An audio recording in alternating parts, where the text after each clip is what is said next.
আমার একটাই প্রশ্ন, কেন্দ্র তো বারবার বলেছে যে আপনি হিসেবটা দিন, পয়সাটা নিয়ে চলে যান। এখন অব্দি হিসেব দেখাতে পারছে না কেন?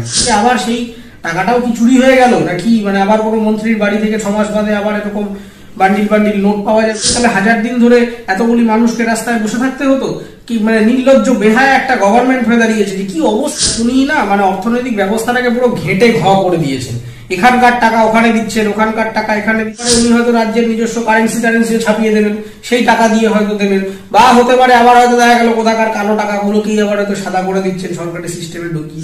তো টিভি খুললেই দেখি একজন করে মন্ত্রী চলে যায়, মন্ত্রিসভার তো অর্ধেক লোক জেনে চলে যাচ্ছে। আর মুখ্যমন্ত্রী এই যে বলেন, কি হিসেবে বলেন আমি জানি না। দেখুন, রাজ্যের মুখ্যমন্ত্রী উনি ধর্নায় বসেন কেন্দ্র 100 দিনের টাকার বঞ্চনার বিরুদ্ধে, কি বলবেন? দেখুন, এটা একটা রাজনৈতিক ভণ্ডামি হচ্ছে। 100 দিনের টাকা পাচ্ছে না, এটা আমি 1.5-2 বছর ধরে শুনছি নানা জায়গায় এই সমস্ত হচ্ছে। দিল্লিতে হলো, এই হলো, সেই হলো। তার আগে এমপি অভিষেক বন্দ্যোপাধ্যায়ও করলেন, তারপর মমতা ব্যানার্জি এখন রাস্তায় বসে পড়েছেন। আমার একটাই প্রশ্ন, কেন্দ্র তো বারবার বলেছে যে আপনি হিসেবটা দিন, পয়সাটা নিয়ে চলে যান।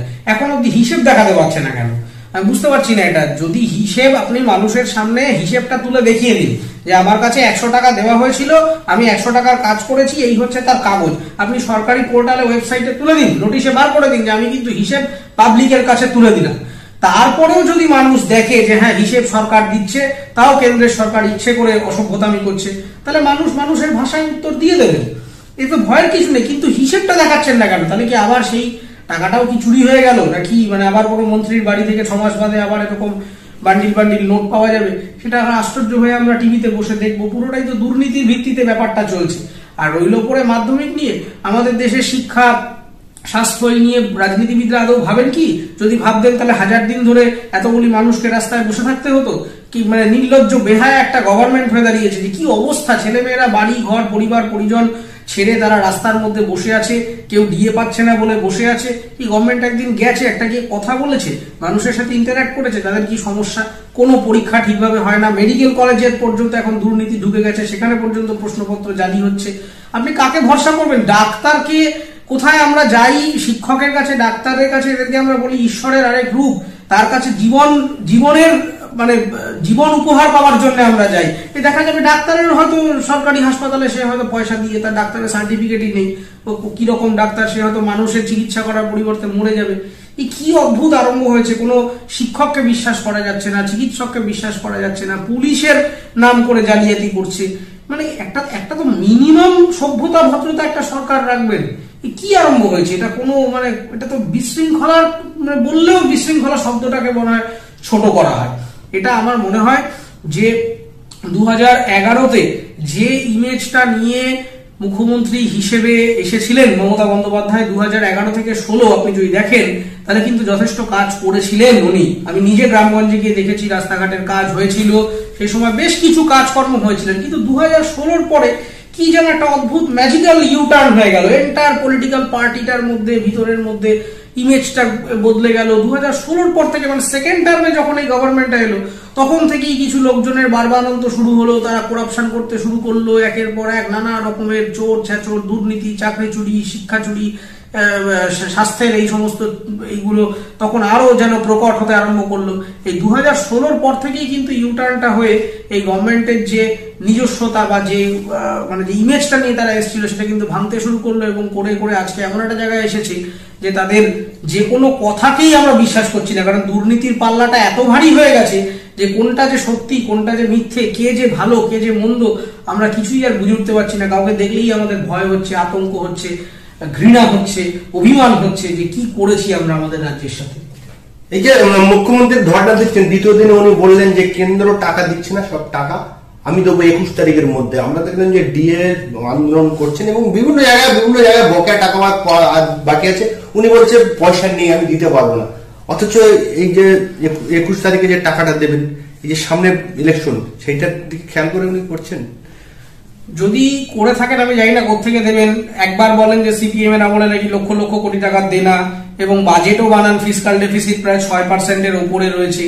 তাহলে কোথা থেকে টাকা আসছে? আইদার তার মানে উনি টাকার তছরূপ করছেন, যে ফান্ড গুলো আসছে বিভিন্ন রকম, মানে উনি না মানে অর্থনৈতিক ব্যবস্থাটাকে পুরো ঘেটে ঘ করে দিয়েছেন। এখানকার টাকা ওখানে দিচ্ছেন, ওখানকার টাকা এখানে দিচ্ছেন, এই করে একটা পুরো এমন জগা খিচুড়ি পাকিয়ে রেখেছেন অর্থনৈতিক সিস্টেমটার মধ্যে যে সেটাকে উনি নিজেও আর সামাল দিয়ে উঠতে পারছেন না। হঠাৎ করে যে বললেন আমি সমস্ত কিছু মিটিয়ে দেবো, কোথা থেকে? এটা তো খুব সত্যিই প্রশ্ন। মানে ওনাকে তা কি রাজ্যের জন্য যেভাবে উনি রাজ্য সঙ্গীত তৈরি করেন, যেভাবে উনি রাজ্য সঙ্গীত তৈরি করেন, রাজ্যের নানা রকম নিজস্ব ব্র্যান্ডিং তৈরি করেন, হতে পারে উনি হয়তো রাজ্যের নিজস্ব কারেন্সিও ছাপিয়ে দেবেন, সেই টাকা দিয়ে হয়তো দেবেন, বা হতে পারে আবার হয়তো দেখা গেল কোথাকার কালো টাকাগুলোকেই আবার হয়তো সাদা করে দিচ্ছেন সরকারি সিস্টেমে ঢুকিয়ে। এই যে গভর্নমেন্ট যে কি আরম্ভ করেছে একমাত্র ভগবান বলতে পারবেন, আর মমতা ব্যানার্জি নিজে বলতে পারবেন। আর কোনো মানুষ এর সম্পর্কে জানে বলে আমার মনে হয় না। এবং আমার সত্যি সংশয় আছে যে উনি যে বললেন এই সমস্ত মিটিয়ে দেবো, এরকম অনেক প্রতিশ্রুতি উনি দিয়েছিলেন, মানুষ বুঝে গেছেন যে এই সমস্ত প্রতিশ্রুতি হচ্ছে ভোটের স্টান্ট।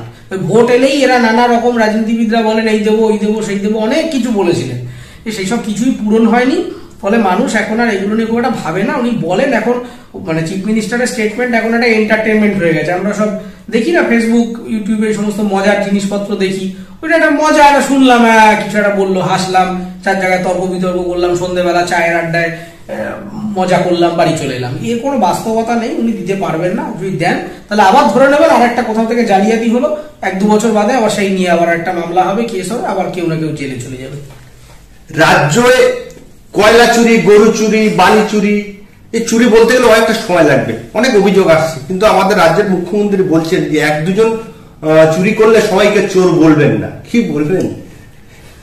কি বলবো বলুন, 1-2 জন কোথায়? রোজই তো টিভি খুললেই দেখি একজন করে মন্ত্রী চলে যায়, মন্ত্রিসভার তো অর্ধেক লোক জেনে চলে যাচ্ছে। আর মুখ্যমন্ত্রী এই যে বলেন, কি হিসেবে বলেন আমি জানি না, মানে ওনার এতটা দায়িত্বজ্ঞানহীন হওয়া যায় কি একজন চিফ মিনিস্টারকে?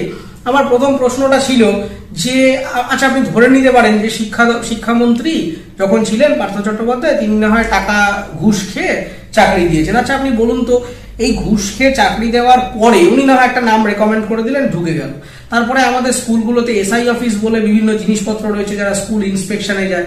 আচ্ছা যখন বিভিন্ন রকম অডিট হয়, আচ্ছা ট্রেজারি থেকে যখন মাইনেটা স্যাংশন হয়, সেখানে কারা বসে রয়েছে?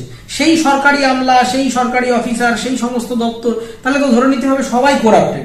কারণ এটা তো মন্ত্রী বলে দিল আর সবাই একেবারে সবকিছু একসাথে ম্যাজিক হয়ে গেল তা নয়। এখানে অনেক স্টেজের মধ্যে দিয়ে বিভিন্ন ডকুমেন্টেশন গুলো পাস হচ্ছে, হচ্ছে। তাহলে কোনো কিছুই একটা গভর্নমেন্ট জানে না, চিফ মিনিস্টার জানে না, শুধু পার্থ চট্টোপাধ্যায় একাদশী বা জ্যোতিপ্রিয় বাবু একাদশী, এগুলো উনি মিথ্যে কথা বলছেন। উনি সমস্ত কিছু জানেন। এখন মঞ্চে উঠে তো কেউ আমরা ভুল করলে, আমরা অন্যায় করলে আমরা কি সত্যি বলতে পারি? আমাদের কোথাও একটু পিঠ বাঁচিয়ে চলতে হয় প্রত্যেক মানুষকে, এটা মানুষের মানবিক সত্তা, সেটা কিছু করাও নেই। তো মানুষ বুঝে গেছেন যে উনি জানেন না টানেন না, এইসব বাজে কথা বলছেন, মিথ্যে কথা বলছেন, উনি সবই জানেন। আর যদি সত্যি না জেনে থাকেন সেটা আরো বড় অন্যায়। আমি যদি ধরেও নিই যদি কিছুই জানতেন না, তাহলে এটা আরো বড় অন্যায়। আপনি একটা চেয়ারম্যান পদে বসেছেন, একটা চিফ মিনিস্টার একটা কোম্পানির চেয়ারম্যান করছেন রোল, তাহলে আপনি একটা সিইও বা চেয়ারম্যান পদের রোলে বসে আছেন আর কোম্পানির মধ্যে যাবতীয় ঘাপলা হয়ে চলেছে, আপনি কিছু জানেন না, তাহলে আপনি পদত্যাগ করুন, রিটায়ারমেন্ট নিয়ে নিন, বাড়িতে বসে বিশ্রাম করুন, আরাম করুন, আয়েশ করে জীবন কাটান। আপনি তো জানেন না, তাহলে তা আরো বড় ইনএফিসিয়েন্ট। আপনি তো বলেই দিচ্ছেন যে কে কি করেছে আমি জানি না। তাহলে আপনি জানেনটা কি? আপনি কি ধরনের দপ্তরের হেড চালাচ্ছেন? কাদেরকে বসিয়েছেন এই আমলাগুলি? তারা কারা মাইনা স্যাংশন করছে, কারা ডকুমেন্ট ভেরিফিকেশন করছে, কারা প্রশ্নপত্র বানাচ্ছে, কারা গার্ড দিতে যাচ্ছে, আপনি সেগুলো দেখবেন না। আর যখন ধরা পড়েছে আপনি সেটা দায় স্বীকার করবেন না। তাহলে তো সবার আগে আপনার রিজাইন করা উচিত যে আপনি আরোই কিছু পাচ্ছেন না। মানে এটা সম্পূর্ণ একটা মানে হাস্যকর ব্যাপার। এই একদম পাত্তা দেওয়া উচিত না, একদম একদম ইগনোর করা উচিত। এগুলো কোনো বাজে বকেন। উনি জানি না ওনার মানে শারীরিক এবং মানসিকভাবে খুব উইক হয়ে গেছেন। আসলে বয়সেরও একটা সমস্যা রয়েছে, অনেক দিন ধরে রাজনীতির ময়দানে আছেন আর পারছেন না একা, এবং দুর্নীতির পাল্লাটা এত ভারী হয়ে গেছে যে সেটাও আর একা সামাল দিতে পারছেন না। দলে তো লোক নেই, সমস্ত মন্ত্রী তো রোজই 1-2 করে সমস্ত জেলে চলে যাচ্ছে। দলটা কে চালাবে? আপনি যদি দেখেন যে 2011-এ যে মমতা বন্দ্যোপাধ্যায়কে আমরা দেখেছি, 1990-তে যে মমতা বন্দ্যোপাধ্যায়কে আমরা দেখেছি, তার বডি ল্যাঙ্গুয়েজের মধ্যে যে কনফিডেন্স, তার যে দৃপ্ত ব্যাপার, সেটা কিন্তু এখন নেই। তার কথায় কথায়, তার চলনে মননে, চিন্তা ভাবনায় সবকিছুর মধ্যে একটা কিন্তু অসহায়তা, একটা ভারসাম্যহীনতা আমরা দেখতে পাচ্ছি। তার কারণ উনি অসহায় হয়ে পড়েছেন। আমরা দেখতে পাচ্ছি যে উনি আর সামাল দিতে পারছেন না, উনি মানে ডিসব্যালেন্সড হয়ে যাচ্ছেন। কারণ এদিকে যাচ্ছেন এত চুরি, ওদিকে যাচ্ছেন অত চুরি। কত মানুষকে আপনি মিথ্যে কথা বলে জোর জার করে হুমকি দিয়ে করে রাখবেন বলুন? তো সেই অসহায়তাটাকে মানে ওনার কথোপকথনের মধ্যে দিয়ে প্রকাশ পেয়ে যাচ্ছে, এবং তার জন্য উনি এই সমস্ত নানা রকম স্টান্ট দিয়ে আর কি মানুষকে এনগেজ করে রাখছেন যতদিন থাকেন, যাতে সসম্মানে একটু থাকতে পারেন চেয়ারে।